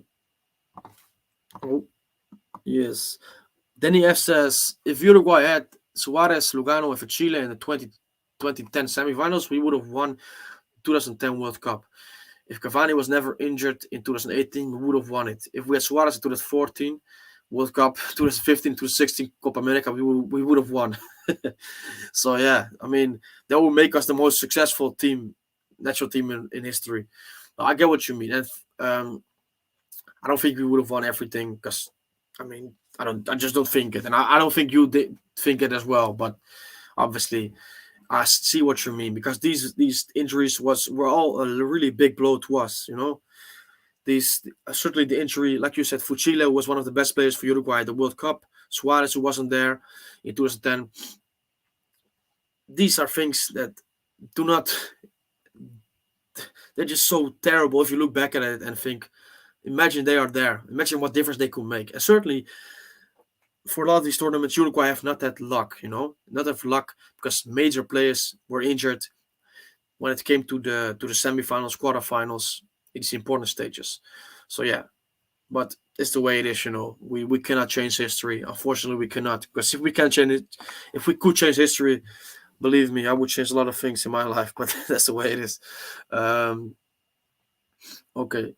Barnabas War says, "Do you support a particular club?"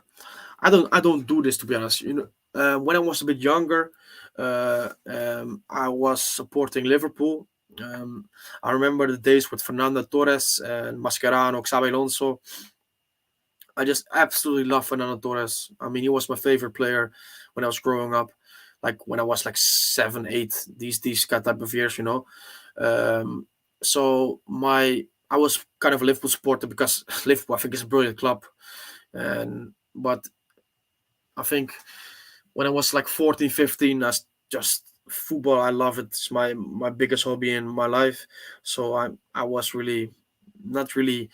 I didn't really support Liverpool as you would support as if you are a fan. So I still have a weak spot for the team, but I just love football. I love Uruguay. Is the team I support. That's the team I support, not the club obviously, but it's the team I support, and I just follow as many Uruguayans as I can worldwide. And I also obviously watch a lot of games in Europe or elsewhere who don't have Uruguayans because I mean, for example, Liverpool, City, or these games. I mean, which football fan do not want to watch this game? So, but I do not support a particular club. No, I do not. Um, okay. Danny F says the most painful moment for me supporting Uruguay was losing the playoff versus Australia on penalties 2005. Yeah, I can imagine. That's that's the reason why I don't want to go to the playoffs, because although we should always go into this game as favorites and wanting to win this and believing we can win, this the stress and the stress that comes to these type of games is just unreal. I would not be able to cope with this. I wouldn't be able to cope with this. So Lisa Smith says, I appreciate you missing the game to talk to us, David. I mean, yeah, I appreciate it as well for you being here and all of you being here talking with each other basically about football. But yeah, I have watched very little of the game. But now, Gabon, ooh, no, still 1-0. No, I have I have my earphones in, or so I have a little bit of sound of commentary. But yeah, I I missed a lot of the game, to be honest. But Ghana on the counter attack now. But I think it's going to be a 1-0 to Ghana, because for like a lot of the game, from what I've seen, basically, which, like Lisa said, is not a lot, Gabon has been strong uh, and getting into the box from Ghana, but they have not been able to have this decisive punch, which maybe Aubameyang could have given, but yeah, he's not there at the moment. Okay. Danny F says Darwin to Atletico in the summer to replace Suarez. Yeah, that would be a nice move, to be honest. But I think Darwin should not go to Atletico, because just like Suarez, Darwin. I mean, Darwin is a different player to Suarez. Let's get that right. But I want Darwin to go to a manager that can really, really propose an attacking style of play. And Simeone, although I really love the person, the player, or the person, that coach, and the character, but I don't think I think I think he's not it anymore, in my opinion. And maybe Atletico fans, if you are in the chat, maybe you disagree. For sure, he's won La Liga last season, but I don't think it's not working anymore there. And Darwin, for me, should go to the Premier League, and I hope he will. And if not, I think, you know what, it won't let happen, because Madrid has Vinicius on the left, Benzema is in the striker position, and Mbappe would be a Galactico. He really would. He would fit this. He would fit this role, this status. He would do really well in Madrid. But I don't think it will happen. Burn Roddy says, my dad used to say, if Rocha wasn't injured in 1970, we could have won over Brazil. If Paz wasn't excluded in 86, we could have won over Argentina. If we had a team in the 90s, we could have played. Yeah, I mean, the thing is, I remember a Lugano quote. He was saying that Uruguay It seems like karma because we're always missing big players. Obdulio Varela in 1954 when he was injured in I think it was the quarterfinal when he went off injured and he missed the semifinal. So Uruguay have always had bad luck, and he is probably right, but because this has been the case. But I mean, what can you do about it? It's the way it is. Hopefully, it will not be the same case if we go to a big tournament. Hopefully in Qatar. Panama Suarez says, this might be a bit random, but why do you think Diego Lazard never worked out at being as good as some hyped him to be? Yeah, it's a good question. That's Diego Lazard. You know what? At Genoa, he did really well, and he was the left wing back there, and it was a team which didn't have this high expectancy. So it's obviously different when you go to Milan. Um, but he worked out well there. And the World Cup in 2028, he played as a left back. And Laxart, I mean, he did really well. He played a really good tournament. So it is a shame to see that it did not work out at Milan. Why did this happen? To be honest, I don't really know. I don't know. Um, but I mean, he is really quick. He is intense in his marking, but he's not a left back, to be honest. He is a left winger, left midfielder. So you can convert these players into left backs, left wing backs. But at the end of the day, it can also go wrong. And Laxalt had a good run for Uruguay, had a good 2 years for Genoa. But at Milan, when things are expected of him, which are not expected of him at Genoa, the level is higher, the expectancy, the club is much bigger. It might be a case of him not being good enough. And I think that is the way it is with him. I think Laxalt is a good player, but at a certain level. And he made the step to Milan, even though Milan were not the great Milan if before, still a step above. And yeah, just didn't work out. That's the way it is. And he's playing for Dynamo Moscow right now, and he was injured, I think, in the last few months, but he started off really well. And hopefully he can do well. He's like 29, 28, this kind of age. So hopefully he can have a good end to his career. Some good years are still ahead of him. So let's hope he can do this. Jorge Zapero says, who in your opinion will win the World Cup? I wish I could pick Uruguay, but for me it's between Brazil, France, Spain, and Italy. Yeah, for me the same. Obviously, I would like to say Uruguay, but at this moment in time, Uruguay are an unknown quantity. We don't know what we're gonna get with Diego Alonso. It's just the truth. I hope it will improve a lot, but we don't know. We cannot have a judgment of the situation because situation is unknown. Yeah, but if we're looking at the big names in world football, I think you cannot really look past France, even though they really had a catastrophic Euros. I think still they will be there and thereabouts. Spain, I don't think so. Italy, I don't think so as well, because I think Italy will not be at the World Cup, because I think Portugal will go through in the playoffs. And Brazil, obviously, Brazil is the biggest, strongest team in South America over the last 5 years. Will Brazil win it? I don't think so. I think I, I can't even really give an explanation for this. It's just my gut feeling. I don't think Brazil will win it. I don't think they quite have it at this moment in time. And I think it will be a case of France being the winner. Do not count out Argentina. Argentina are interesting under Scaloni. Other than that, it's hard, man, because I don't think Belgium has it. I don't think England has it. So I think France, for me, is the favorite, and I don't think. I think they will do back-to-back World Cups, which is crazy because I don't remember this happening. I think let's get back into the. I think Brazil is probably the only one who did it. Back-to-back World Cup trophies. What I'm talking about Uruguay, but obviously between Uruguay, between the first and the second. There also was a World Cup that Uruguay did not participate in.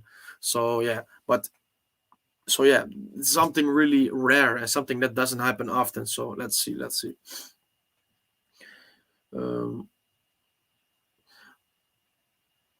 Parmesan says, to be fair to Laxalt, Milan were generally struggling then, so maybe even a case of him being there at the wrong time. Yeah, that's a good point. I overlooked this probably, but could be the case of the at the wrong time. Being at somewhere at the wrong time, and maybe if it was 2 years later, and it was not Theo Hernandez, but it was Diego Laxalt, maybe we would have flourished at this position. But yeah, it's the way it is. Bern Rory says this time Argentina is stronger than Brazil.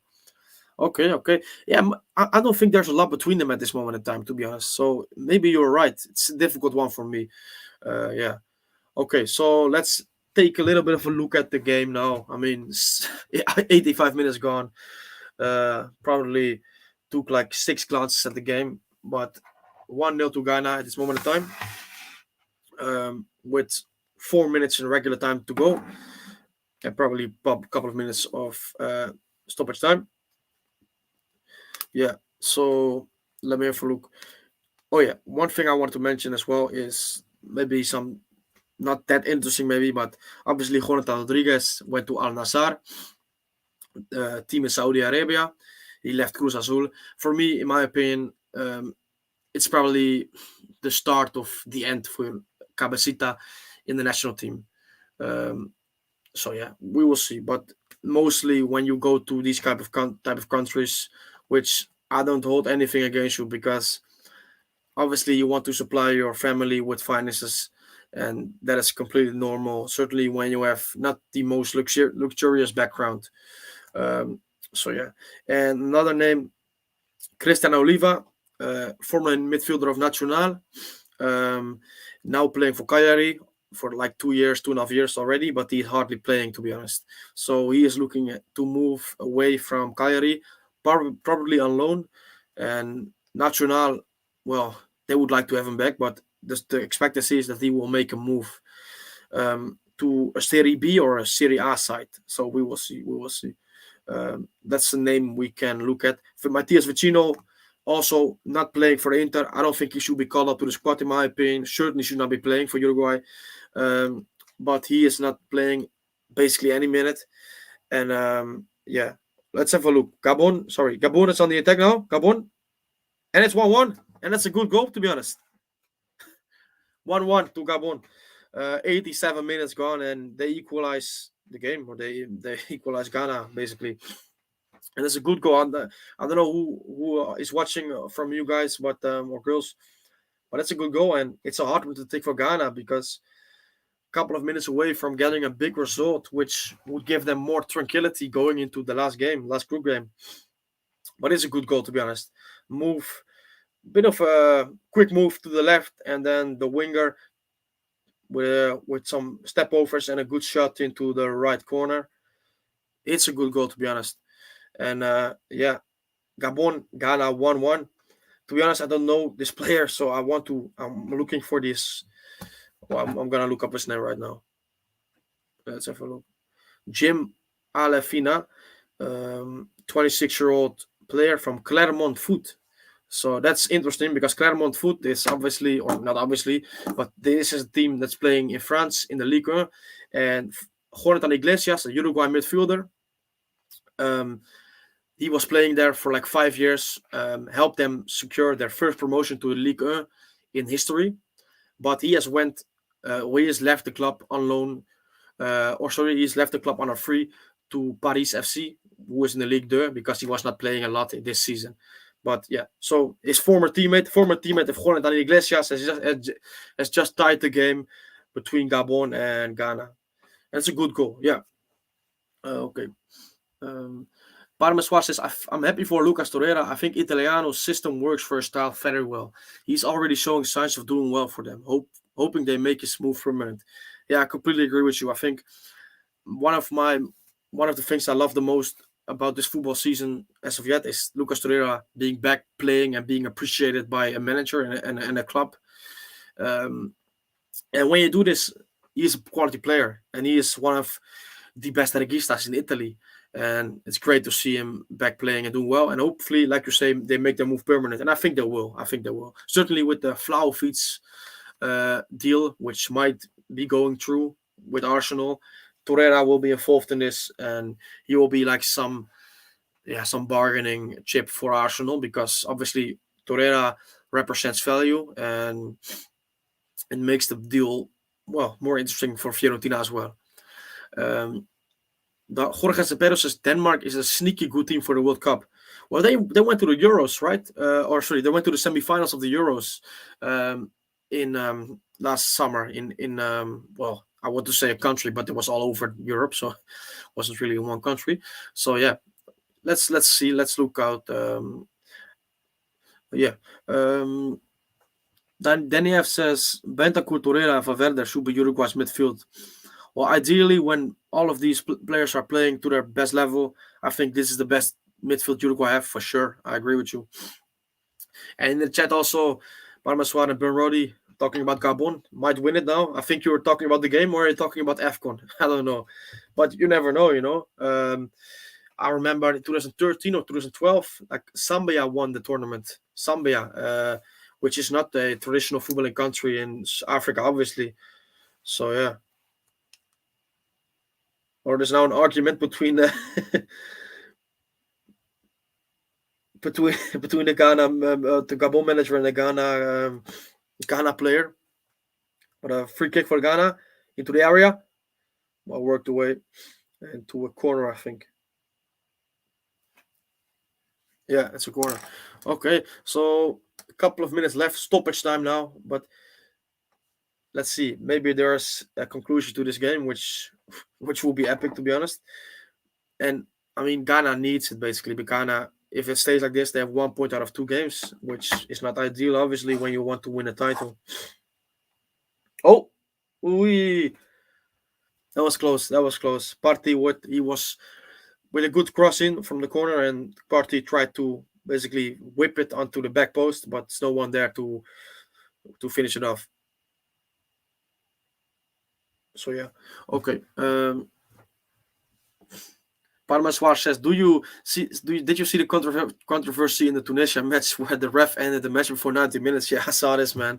I mean, that's the thing. How can this happen? I mean, I understand that you might like whistle like 10 seconds before the end of the game. These things happen, but he whistled basically like 5 minutes to go. So something probably should have, maybe he had something mentally or whatever that was not going wrong, or he had some stress. I don't know, but I mean, first thing I thought when I watched this, when this referee whistled 5 minutes before the game should end it, I was thinking about match fixing, and then they started again, and like 89 minutes and some seconds he whistled again, while there was many substitutes and also VAR reviews, so didn't make sense. And the thing is, we can laugh about it, and I do laugh about it, but it gives a bit of a bad image for the AFCON, which is a tournament which has received a lot of unnecessary disrespect anyway. So that's maybe the thing that's not nice about it. But yeah, it was a bit of funny story. I mean, yeah. Okay. Gabon Ghana is finished. It's 1-1. So yeah. I would like to say a brilliant game, but to be honest, a lot of my attention has been into the chat and to talk about Uruguay. But it's kicking off now. So Andre Ayew, the captain of Ghana, going after the manager of Gabon, but he's being restrained by the coaching staff of Ghana. But yellow cards being dished out right now. This is classic international match between. It's really kicking off now. I mean, I don't know if you're watching, but punches are being thrown out, and somebody's down. Not so much social distancing right now, but okay, it's a really bit of a, I would say, interesting end to the game. And obviously, it all originates from the Gabon manager getting into the ear of a Ghana player who was just about to take a free kick. So I think this is what has caused this kind of debate, this discussion, or a bit more than a discussion, because not only words involved, also hands. Okay, let me look at the comments. I will go on for another 5 minutes, and then I will call it a night. Basically, we've already almost going on 2 hours, and it's been really enjoyable. So everybody who's been there and who has enjoyed the stream, hopefully, and commented whatever, thanks a lot. I appreciate you so much. So thank you a lot. Danny F says, I still think Viña is Uruguay's best left back, him, but I also like Oliveira from Getafe. I mean, yeah, he's a good left back. Don't get me wrong, but I think Pacho Espino is our best left back. Burn Roddy, you're rooting for Egypt? Okay, yeah. I mean, Egypt, that's the thing. When you look or when you talk about the historic African players, whether it be North African, West African, whatever part of Africa, Egyptian players, they're, in my opinion, maybe I'm badly informed, they are not as much as they are maybe from Cameroon, Nigeria, these countries. Obviously, you have now Mo Salah, but there's not as much.